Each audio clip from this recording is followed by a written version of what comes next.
Hi hello నమస్తే welcome to విజయ మా ఊరు ఆడియో బుక్స్ ఛానల్. నేను విజయలక్ష్మిని.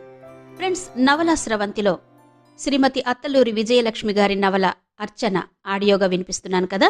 మరి ఈరోజు అర్చన నవల ఆడియో 7వ భాగం వినిపించబోతున్నాను. మరి ఆలస్యం చేయకుండా కథలోకి వెళ్ళిపోదాం పదండి.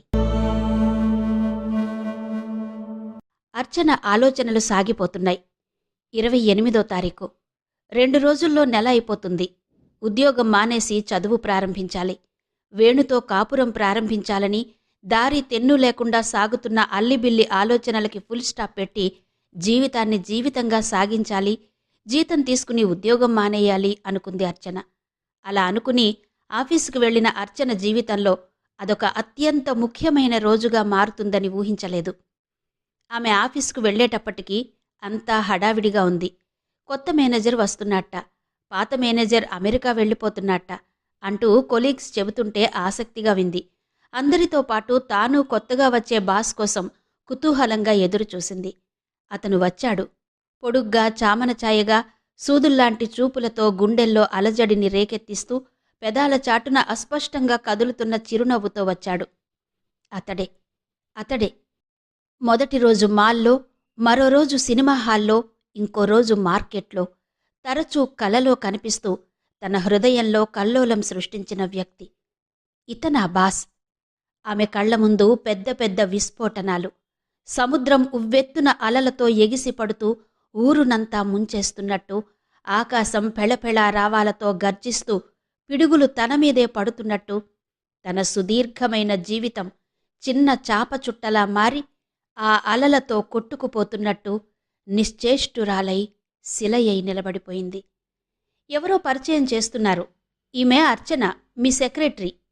అతను కళ్లలో నవ్వుతో పెదాల మీద హలో అనే 2 అక్షరాలతో సూటిగా చూశాడు. అర్చన ఏమీ మాట్లాడలేదు. నవ్వుదామంటే పెదాలు బిగించుకున్నాయి. కళ్ళు శూన్యంగా చూశాయి. మధ్యాహ్నానికి లీవ్ లెటర్ ఇచ్చి వచ్చేసింది. ఆ రోజు తీసుకున్న నిర్ణయాలు, భవిష్యత్తు పట్ల వేసుకున్న పథకాలు అన్నీ సుడిగాలి వీచి చెల్లా చెదురైనట్టుగా అయ్యాయి. అదే ఆఖరు ఆఫీస్కు వెళ్లడం. రిజిగ్నేషన్ లెటర్ పంపించింది. ఎందుకు, కారణమేంటి అని అతను కబురు పంపించాడు. కాని ఏం సమాధానం చెప్పలేదు. ఏం చెప్పడానికి తన దగ్గర సమాధానం ఉంటే కదా. వేణు కూడా పదే పదే అడగసాగాడు. ఏమర్చనా, ఇవాళ ఆఫీస్కి వెళ్లడం లేదా? ఏ, ఒంట్లో బాగాలేదా? డాక్టర్ దగ్గరికి వెళ్దామా? ఏంటివాళ కూడా వెళ్ళవా? ఏమైంది? ఆఫీసులో ఏదైనా ప్రాబ్లమా? అంటూ అడగసాగాడు. ఏ ఒక్క ప్రశ్నకి సమాధానం లేదు, చెప్పలేదు. 10 రోజులు గడిచిపోయాయి. కనీసం స్నేహితురాలిగా కూడా ఉండలేని స్థితి. అసలు ఆ ఇంట్లో ఉండడమే కష్టంగా, భారంగా. వేణుకి తనకి మధ్య మళ్లీ పెద్ద అగాధం. ఈ అగాధం ఇక పూడ్చలేదు. అర్చన మానసిక స్థితి ఆమెకే అర్థం కావడం లేదు. అలాంటి సమయంలోనే వేణు, సహనం కోల్పోయిన వేణు, ఉద్రేకాన్ని, ఆవేశాన్ని, కోరికను ఆపుకోలేని వేణు ఆమె మీద అత్యాచారం చేశాడు.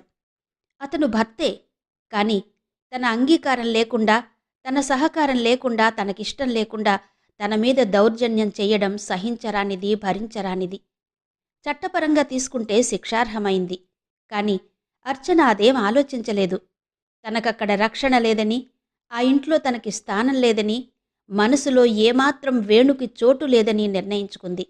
ఎవరికోసం విశాఖ మొత్తం జల్లెడపట్టి వెతకాలని ఆశించిందో అతను ఎదురుగా, ఎంతో చేరువగా, ఎంతో సన్నిహితంగా వచ్చాడు. కాని తను తలెత్తి అతడిని కళ్ళారా చూసే అర్హతను కూడా కోల్పోయింది. ఇక అక్కడ ఉండడం క్షేమం కాదు, ఉండలేదు కూడా. అందుకే అర్చన వేణుని, వేణు ఇచ్చిన జీవితాన్ని వదిలి బయటకొచ్చేసింది. అప్పటిదాకా నిశ్శబ్దంగా అర్చన చెప్పింది విన్న నళిని భారమైన హృదయంతో బరువుగా అంది. చాలా పొరపాటు చేశావు అర్చన, చాలా పొరపాటు చేశావు. ఆ విషయం వేణుతో పంచుకుని అతనితో బతకాల్సింది. మనసులో ఉన్న బరువు ఎవరికన్నా చెప్పుకుంటే మనసు తేలికవుతుంది. అర్చన కన్నీళ్లతో చూసింది. నువ్వు కూడా అదే అంటున్నావా నళిని? ఎవరైనా ఇలాగే అంటారర్చన. మన దేశంలో కొన్ని సంప్రదాయాలు, ఆచారాలు, పద్ధతులు ఉన్నది ఆచరించడానికే. అవి ఆచరిస్తే మానవ జీవితం, ముఖ్యంగా స్త్రీ జీవితం ప్రశాంతంగా గడిచిపోతుంది. అంటే మనసులో ఇష్టం లేకుండా కేవలం ఓ కట్టెలా నా శరీరం నిత్యం రాత్రిళ్ళు వేణుకి అర్పిస్తూ, అసహ్యంగా కాపురం చేస్తూ, పిల్లల్ని కని వాళ్ళని పెంచి పెద్ద చేసి చదువులు పెళ్ళిళ్ళు ఇదేనా నా జీవితం? నీదే కాదమ్మా, ప్రతి ఆడదాని జీవితం. ఆ మాటకొస్తే ప్రతి మగాడి జీవితం కూడా అంతే. ఏ ఆలోచనలు ఆశలు ఆశయాలు మగవాళ్లకుండవా? నీకు తెలుసా అర్చన, మా నాన్న మా కుటుంబం కోసం ఎంత త్యాగం చేశారో, ఎన్ని కోరికలు చంపుకున్నారో, ఎంత సుఖాన్ని త్యజించారో నీకు తెలుసా? మా అమ్మకి కనీసం ఇంట్లోకి బయటకి 4 మామూలు చీరలు కాక 2 పట్టు చీరలుండేవి. నాన్నకి ఒక లుంగీ, 2 ప్యాంట్లు, 2 షర్ట్లు. అవి సుమారు 5 ఏళ్లు వాడారు. ఇలాంటివెన్నో తెలుసు నాకు. మా నాన్నలాంటి మధ్యతరగతి తల్లిదండ్రులెందరో తమ పిల్లల కోసం, కుటుంబం కోసం త్యాగాలు చేశారు, రాజీలు పడ్డారు. ఆఫ్టరాల్ ఇది జీవితం అర్చన. సుదీర్ఘమైన జీవితంలో ఎన్నో మలుపులు ఏర్పడుతుంటాయి, ఎన్నో పరిచయాలు ఏర్పడుతుంటాయి. అంతా ఒక ప్రయత్నంలా సాగిపోవాలి. నీకు రైలు ప్రయాణంలో నీతో పాటు ప్రయాణించే ఎందరితోటో పరిచయం ఏర్పడుతుంది. కొందరితో ఆ కొన్ని గంటల్లోనే ఒక సాన్నిహిత్యం, అనుబంధం ఏర్పడుతుంది. అలా అని వాళ్ళు దిగిపోయాక వాళ్ల కోసం ఏడుస్తూ కూర్చుంటావా? లేదు కదా. అంతే. అతనెవరో నీకు తెలియదు, ప్రేమించావు. ఇది ప్రేమ కూడా కాకపోవచ్చు, జస్ట్ ఆకర్షణ. నీ జీవితంలో జరిగిన యాక్సిడెంట్ నుంచి వేణు నిన్ను కాపాడాడు. అలాంటిది అతని పట్ల నువ్వెంతో కృతజ్ఞత చూపాల్సింది. ఇలా చెయ్యడం ఎంతమాత్రం హర్షణీయం కాదు అర్చన. ఐఎమ్ సారీ, ఇలా అంటున్నానని ఏమీ అనుకోకు. ఎనివే, నీ జీవితం నీ ఇష్టం. కానీ ఒక శ్రేయోభిలాషిగా చెబుతున్నాను, ఇప్పటికైనా మించిపోయింది లేదు. వేణుకి ఉత్తరం రాసి సారీ చెప్పు, వచ్చి తీసుకెళ్తాడు, తప్పకుండా తీసుకెళ్తాడు అంది నళిని. అర్చన అయోమయంగా చూసింది నళిని వైపు. కొంత ఓదార్పు లభిస్తుందన్న ఆశతో చెప్పింది. నళిని ఇలా మాట్లాడుతుందేంటి? ఆడవాళ్లంతా ఇలాగే మాట్లాడతారా? ఇదే నా జీవితమంటే? వేణుకి సారీ చెప్పి మళ్లీ జీవితంలోకి ఆహ్వానించాలా?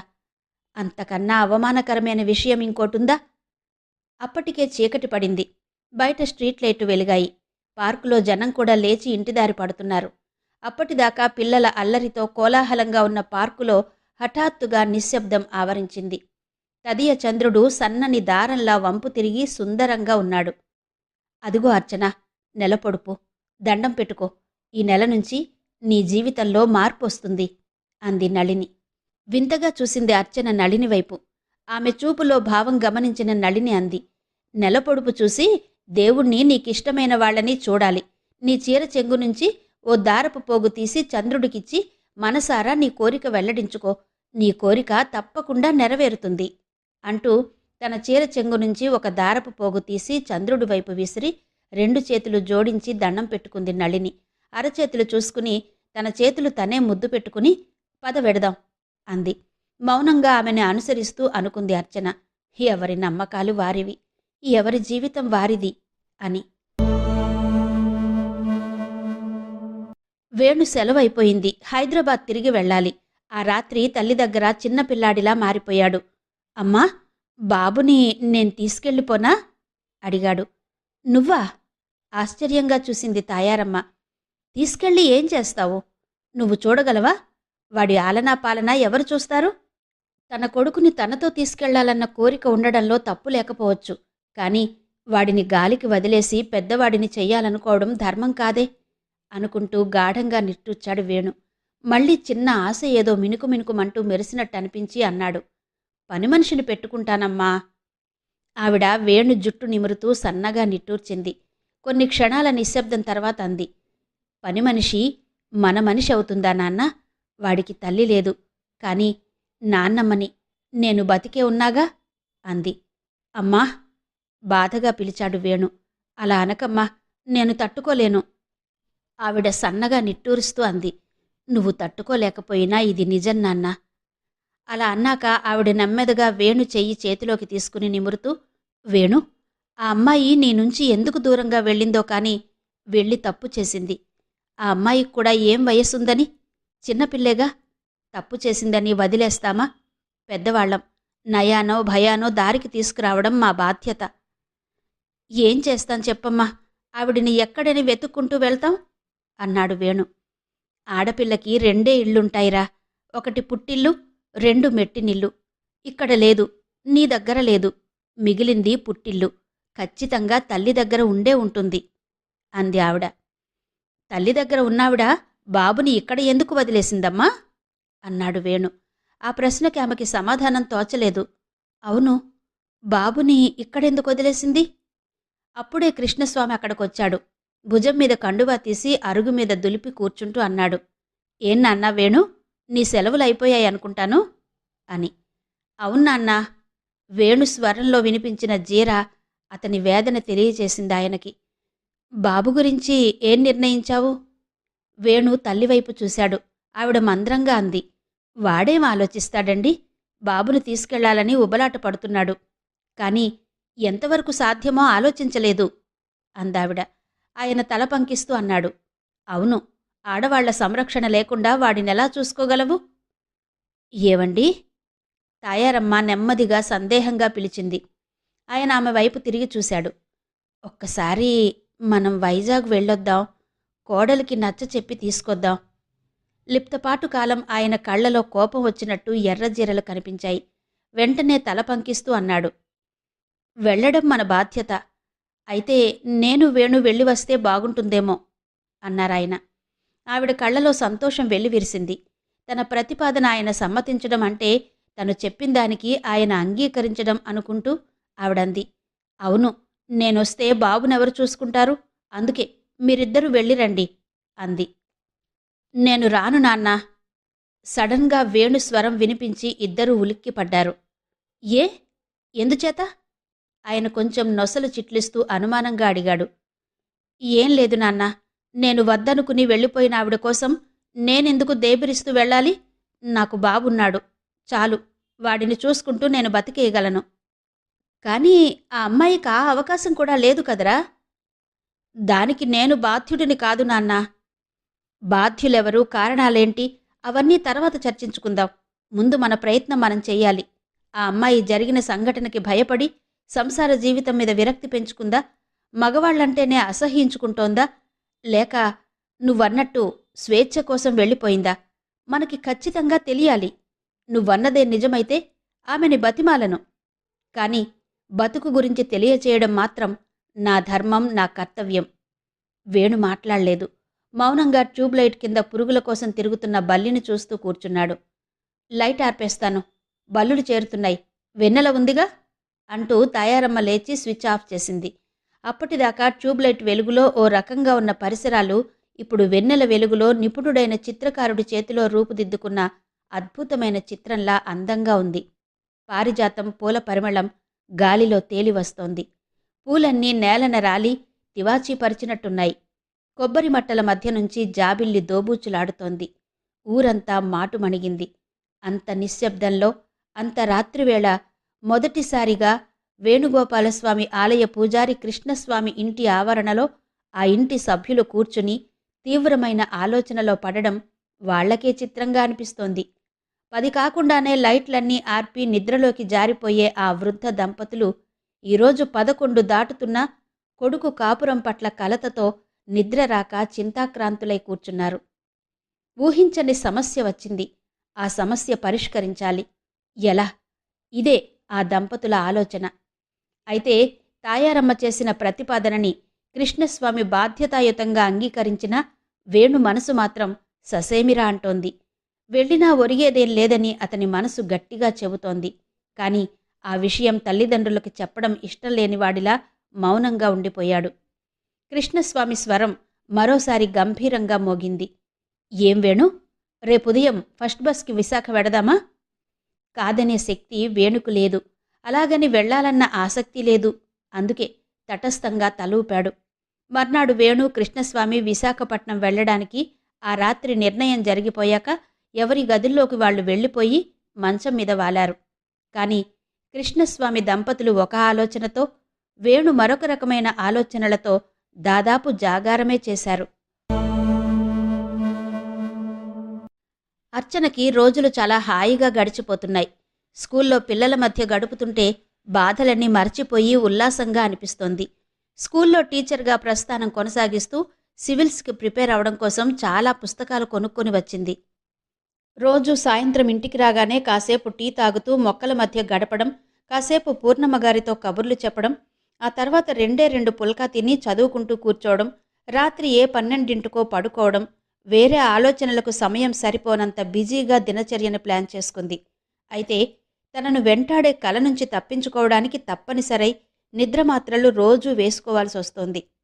ఆ మాత్రల ప్రభావం మరునాడు మధ్యాహ్నం పూట కూడా పడుతుండడంతో బలవంతంగా నిద్ర నుంచి తప్పించుకుంటూ నెట్టుకొస్తుందేమో రాత్రిపూట చదువు సరిగా సాగడం లేదు. అందుకే క్రమంగా రోజూ వేసుకునే మాత్రలు రోజు విడిచి రోజుకి మార్చింది. అలా నెమ్మదిగా పూర్తిగా మానేయాలని తన మనసులో మారే ఆలోచనకి చోటివ్వకూడదని నిశ్చయం చేసుకుంది అర్చన. ఆమెకి ఒక దృఢమైన నమ్మకం పడిపోయింది. ఈ జీవితంలో ప్రేమ, పెళ్లి, సంసారం, భర్త వీటికి చోటు లేదు, రాదు అనుకుంది. తనను ప్రేమించిన వ్యక్తిని తాను దూరం చేసుకుంది. తను ప్రేమిస్తున్నవాడు మొదటి నుంచి దూరంగానే ఉన్నాడు. భగవంతుడెందుకో అతడిని దగ్గరకు తీసుకొస్తున్నట్టే తీసుకొస్తూ దూరంగా తరిమేస్తున్నాడు. బహుశా తనకి ప్రేమ అచ్చిరాదేమో అనుకుని విరక్తిగా నవ్వుకుంది. ప్రేమ, ఎంత మధురమైనవి ఆ అక్షరాలు! జీవితంలో ఒక్కసారైనా ప్రేమించని, ప్రేమించబడని మనిషి ఎవ్వరూ ఉండరేమో. ప్రేమ మనిషికి టానిక్ లాంటిది. అందులోనూ కోరుకున్న వాళ్ల ప్రేమ లభించడం అదృష్టవంతులకే దక్కుతుందేమో. తను చాలా దురదృష్టవంతురాలు. భర్త, ప్రియుడు, అమ్మ, నాన్న, అన్నయ్య, ఆఖరికి రేపో మాపో ప్రేమించే కొడుకు ప్రేమకు కూడా నోచుకొని ఈ బతుకు బతుకేనా? వేణు తనని ఖచ్చితంగా ఈ పాటికి ద్వేషిస్తూ ఉంటాడు, అసహ్యించుకుంటాడు. పోనీలే, కనీసం బాబుని చేరదీస్తే చాలు, వాడికి మంచి భవిష్యత్తునిస్తే చాలు. ఏనాటికైనా తను వాడిని కలుస్తుంది. ఎస్, కలుస్తుంది. తల్లిగా తనకా హక్కుంది. తన లక్ష్యం నెరవేర్చుకుని, తన గమ్యం చేరుకుని వాడిని కలుస్తుంది. ఒక గౌరవనీయమైన స్థానం సంపాదించుకుని వాడిని కలుస్తుంది. వాడి ప్రేమను తాను పొందుతుంది. ప్రేమిస్తాడా? వాడు తనని ప్రేమిస్తాడా?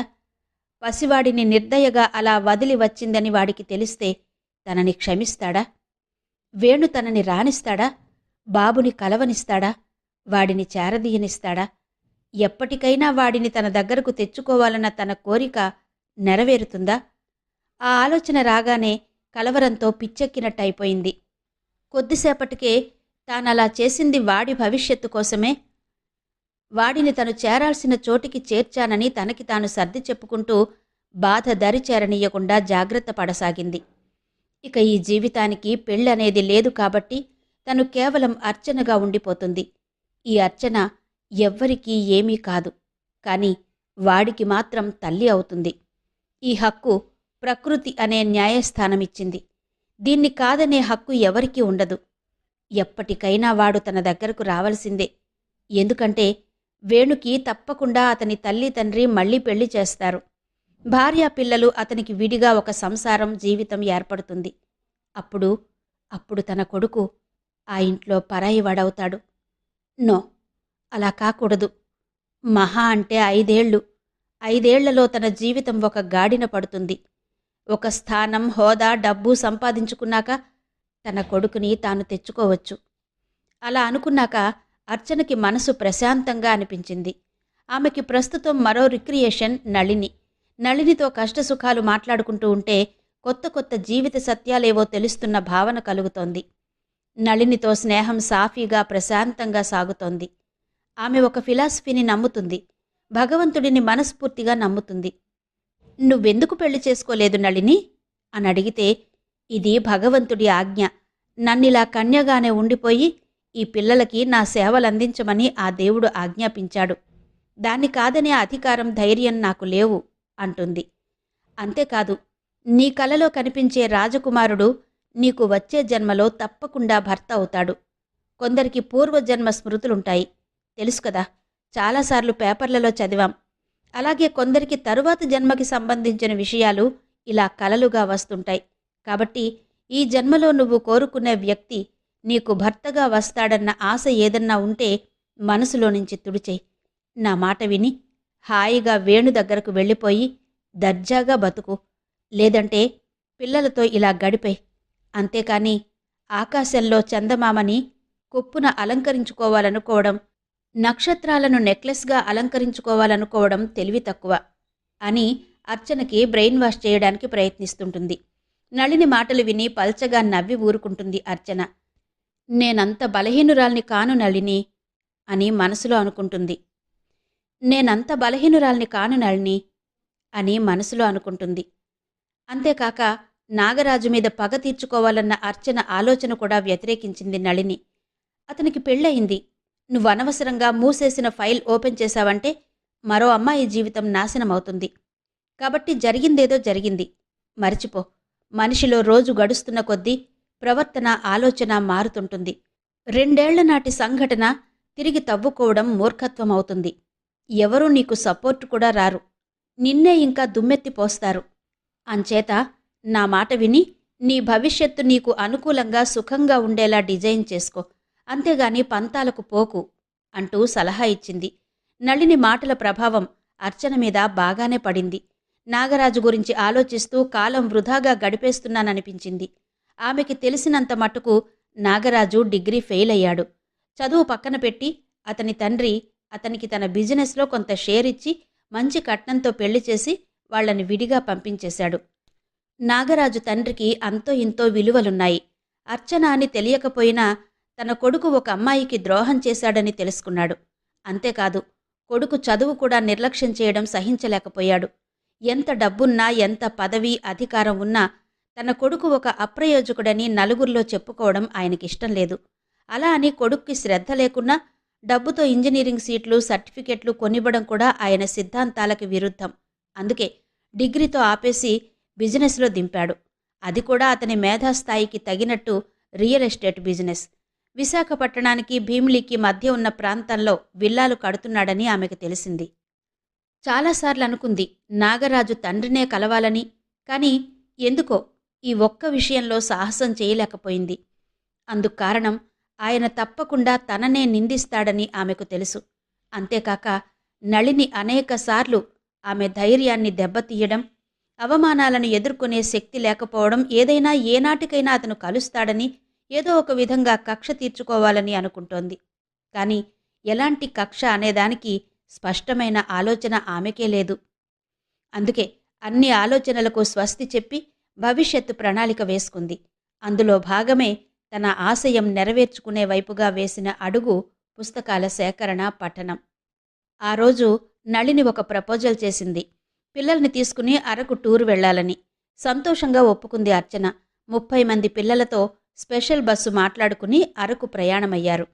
దారిలో ఎదురయ్యే ప్రకృతి దృశ్యాలను మైమరచి చూస్తూ తనను తాను మరిచిపోయింది అర్చన.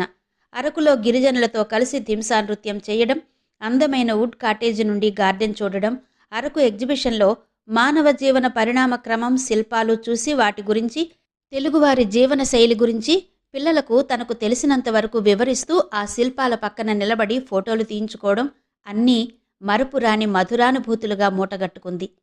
ఎంత బాగుంది అరకు! గిరిజనులతో ఆటా పాటానే కాక వాళ్లతో కలిసి చాలా ఫోటోలు తీయించుకున్నారు. వాళ్ళిచ్చిన చిన్న చిన్న బహుమతులు పదిలంగా దాచుకుంది. వెదురుతో చేసిన విసనకర్రలు, బొమ్మలు ఎంతో బాగున్నాయి. వాళ్ల పనితనం మెచ్చుకుంది.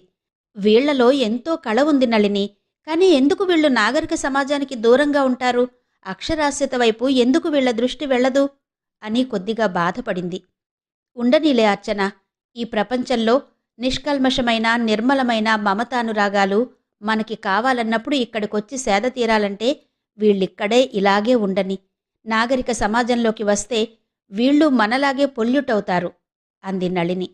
ఎంత స్వార్థం అంటూ నవ్విందే కాని ఆ మాట నిజమే అని ఎక్కడో అంతరంగంలో చిన్న భావన అంకురించింది.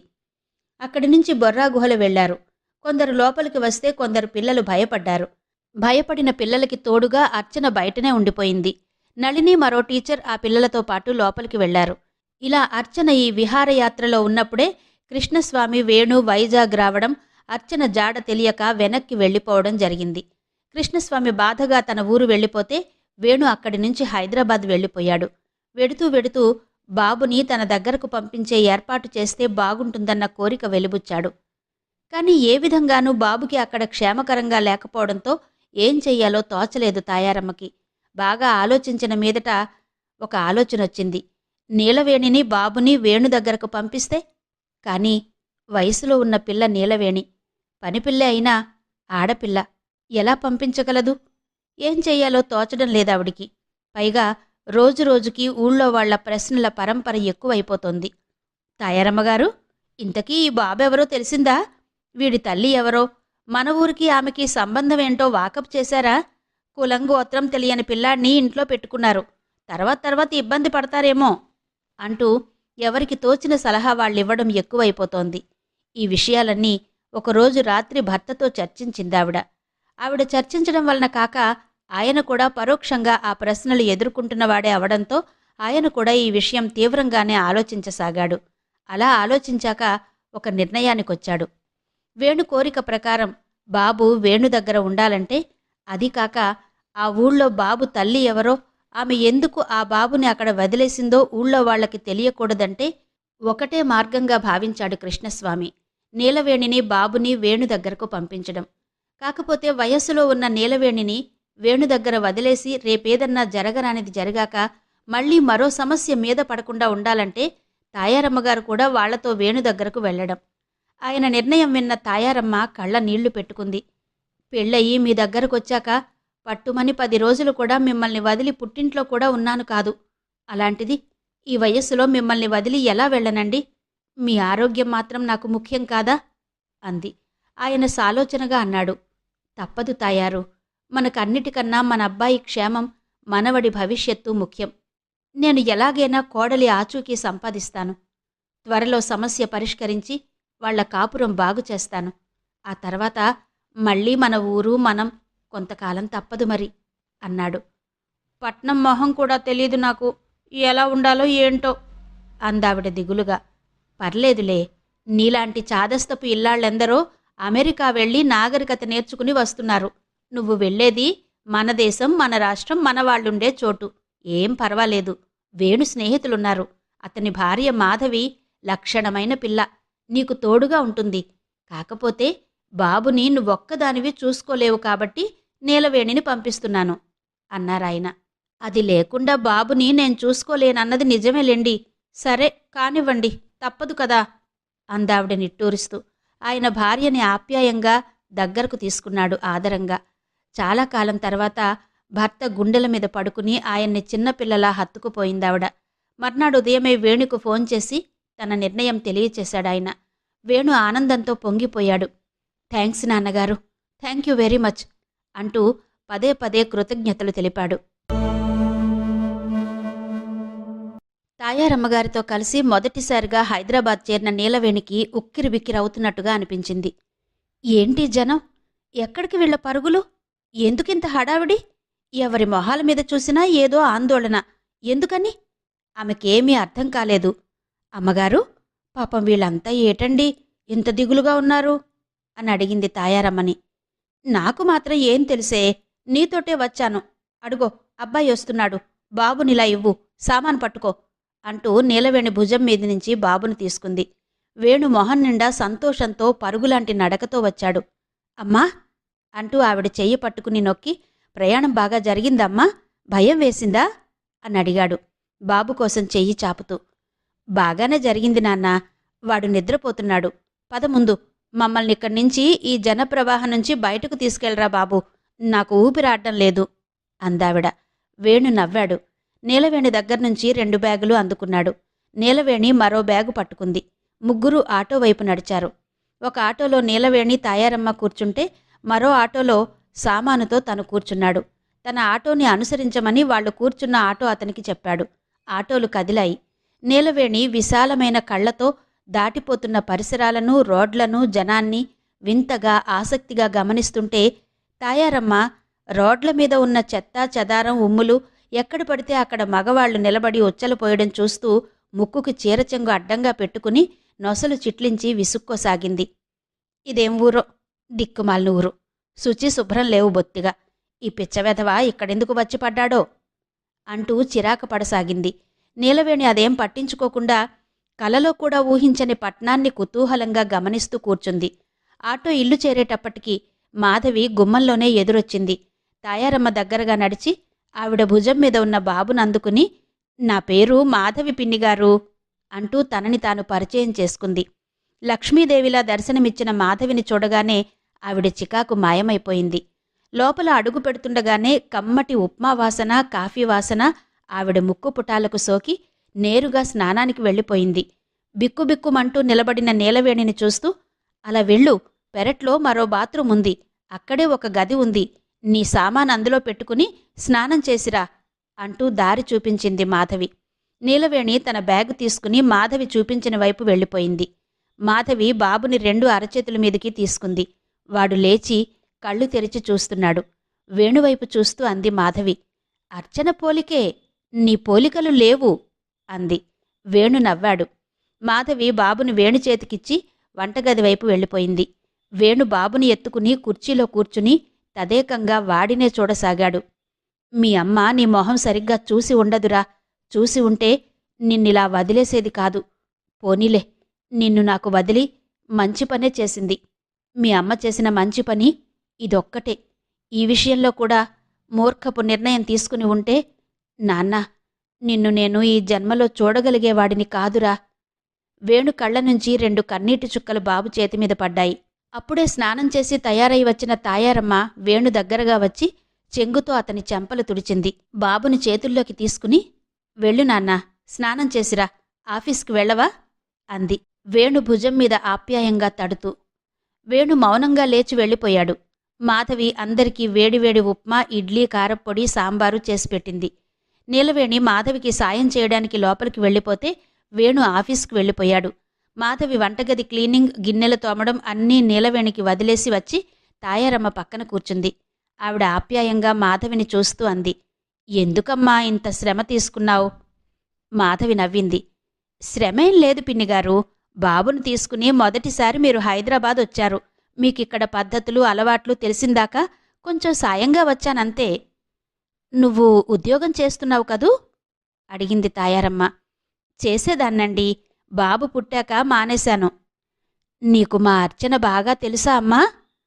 తెలుసు, కానీ పర్సనల్ విషయాలు, అంటే వ్యక్తిగతమైన విషయాలు నాతో ఎప్పుడూ ఎక్కువ చర్చించలేదు. చాలా సరదాగా సన్నిహితంగా ఉండేవాళ్లం. ఇద్దరం ఒకటే ఆఫీసులో ఉద్యోగం. తను ఉద్యోగం ఎందుకు మానేసిందో నాకసలు తెలీదు. మా బాస్ కూడా నన్ను 1-2 సార్లు అడిగారు. ఏం చెప్పాలో నాకు అర్థం కాలేదు. ఏమైందో నాకేం తెలీదు అంది మాధవి. ఆవిడ నిట్టూర్చింది.